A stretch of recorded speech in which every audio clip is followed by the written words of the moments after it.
Canada secured a piece of the EV revolution in 2022, but with a multi-billion-dollar price to taxpayers.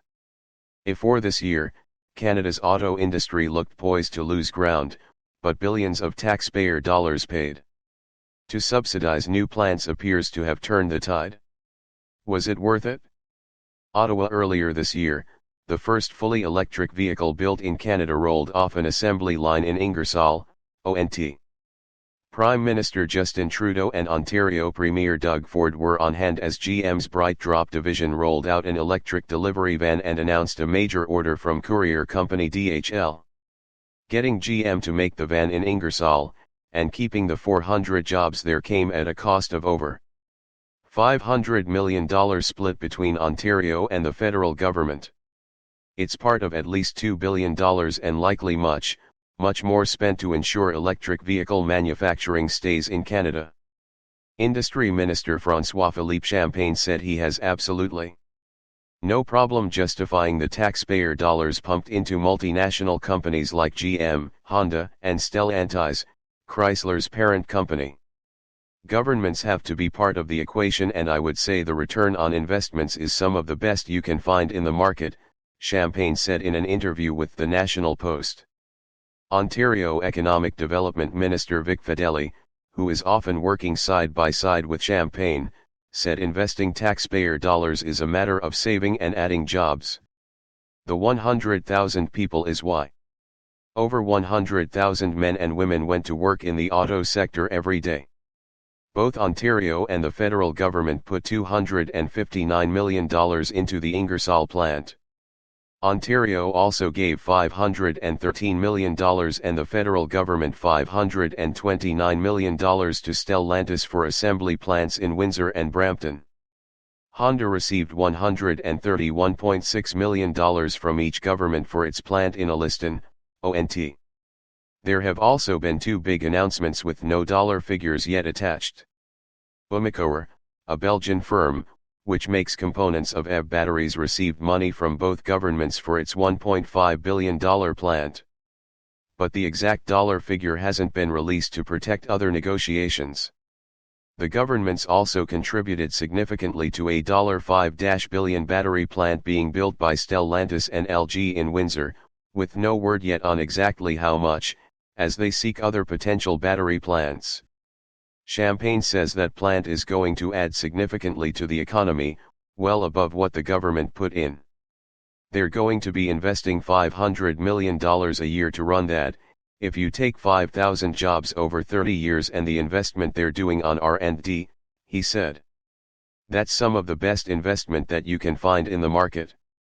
Champagne's government also gave Rio Tinto in Sorel-Tracy, Quebec, $222 million for a variety of projects, including increasing materials that can be used in batteries. The government has also invested in two chemical firms in Quebec that make battery materials. This comes after a year in which the government has spent billions to help steel and aluminum makers green their facilities with electric furnaces. Champagne insists he is just beginning. What you saw in 2022, I would say, is the appetizer. What you'll see in 2023 is going to be the main course, he said. In 2015, Sergio Marchionne, Chrysler's then CEO, said publicly that expansion in Canada was unlikely because it was a high-cost jurisdiction.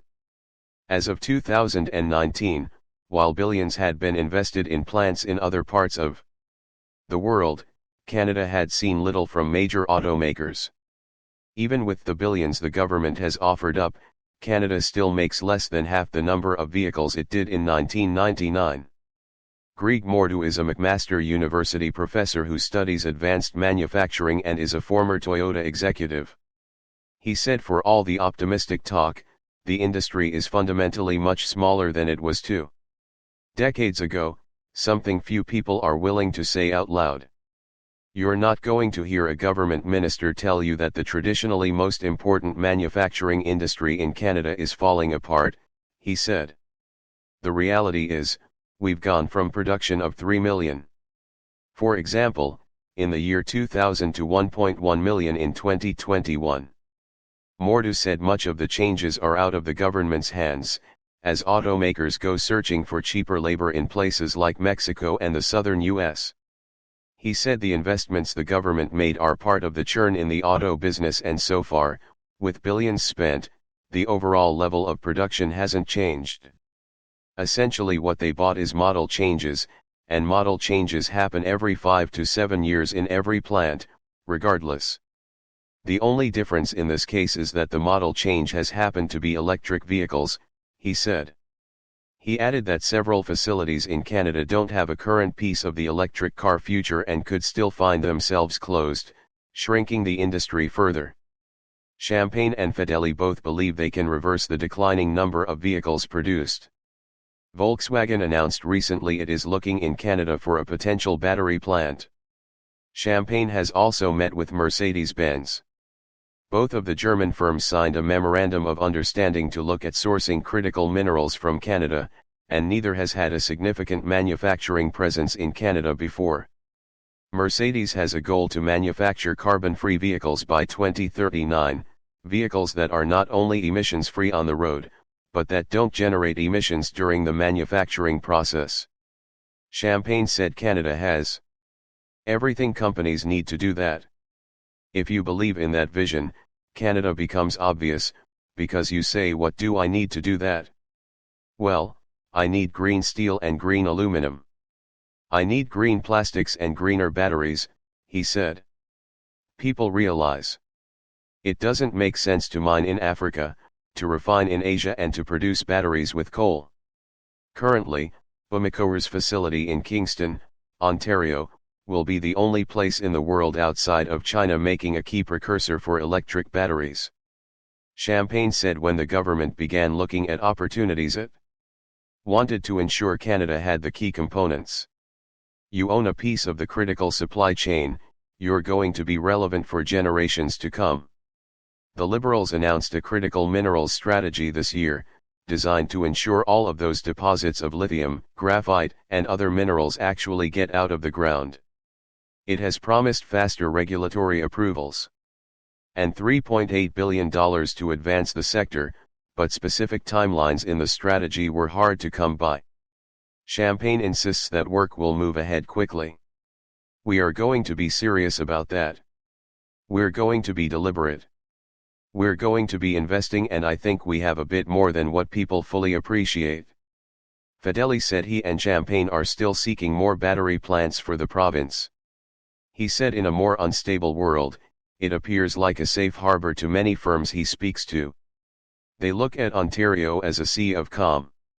Almost every business and every country told us those exact words, he said. They just can't find a better alternative than Ontario. We are an absolute perfect choice for anybody that wants to get into North America to make electric vehicles or batteries. Flavio Volpi, president of the Automotive Parts Manufacturers Association, said he was concerned back in 2015 that the industry was in for a real shock, but now he sees only growth ahead. We've run the table, every single facility, every single manufacturing facility in this province got a new product which is much better than expected and a complete turnaround from where it was going, he said. The new NAFTA agreement requires vehicles be built in plants where the average hourly wage is at least $16, which takes away Mexico's low labor cost advantage. He said MOUs signed by Volkswagen and Mercedes to source critical minerals or open battery plants here are significant because as publicly traded companies, they can't make those commitments lightly. He said the conversations with companies that weren't previously in Canada are an enormous opportunity. If we landed one, you've increased the footprint by 20%. Or you land two, you've increased by 40%. Or I mean, that's our objective, he said. By the end of this decade, we'll be back up to 2.5 million cars a year. Of the Automotive Parts Manufacturers Association, said he was concerned back in 2015 that the industry was in for a real shock, but now he sees only growth ahead. We've run the table, every single facility, every single manufacturing facility in this province got a new product which is much better than expected and a complete turnaround from where it was going, he said. The new NAFTA agreement requires vehicles be built in plants where the average hourly wage is at least $16, which takes away Mexico's low labor cost advantage. He said MOUs signed by Volkswagen and Mercedes to source critical minerals or open battery plants here are significant because as publicly traded companies, they can't make those commitments lightly. He said the conversations with companies that weren't previously in Canada are an enormous opportunity. If we landed one, you've increased the footprint by 20%. You land two, you've increased by 40%. I mean, that's our objective, he said. By the end of this decade, we'll be back up to 2.5 million cars a year. Objective, he said. By the end of this decade, we'll be back up to 2.5 million cars a year. Subscribe our YouTube channel